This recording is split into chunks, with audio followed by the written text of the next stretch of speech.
Para Hawariyun di dalam Al-Quran disebut sebagai pengikut Isa Al-Masih, ya.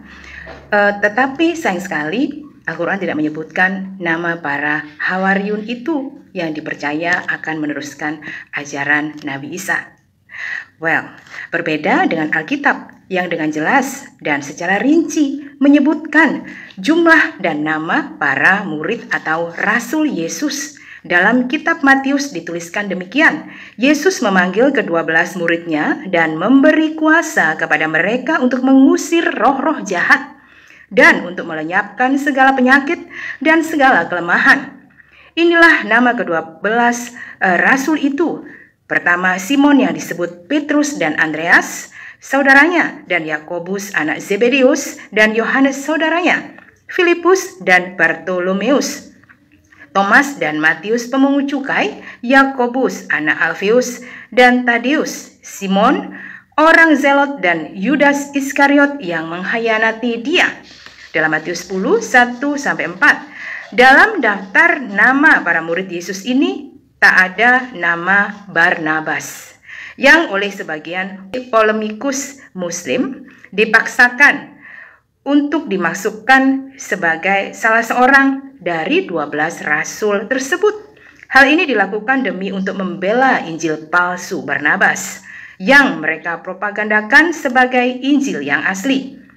Injil Barnabas yang ditulis kira-kira pada abad ke-13 oleh seorang Muslim bernama Framarin atau Mustafa de Arande menyebutkan bahwa Yesus tidak disalibkan sehingga sesuai dengan keyakinan Islam pada umumnya.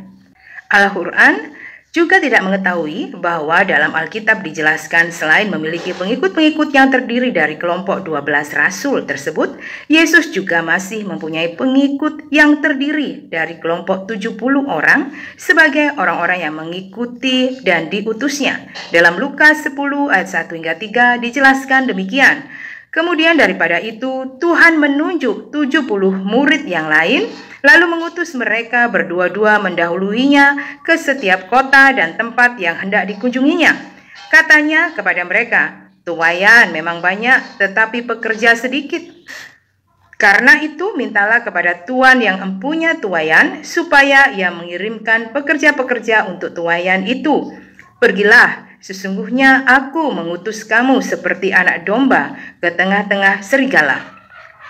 Juga Al-Quran sama sekali tidak tahu bahwa di samping kedua kelompok pengikut itu, dalam Alkitab juga dijelaskan bahwa Yesus memiliki pengikut-pengikut yang terdiri dari kelompok kaum wanita. Sebagaimana yang dapat kita baca dalam Lukas 8 ayat 1-3, tidak lama sesudah itu Yesus berjalan berkeliling dari kota ke kota dan dari desa ke desa memberitakan Injil Kerajaan Allah.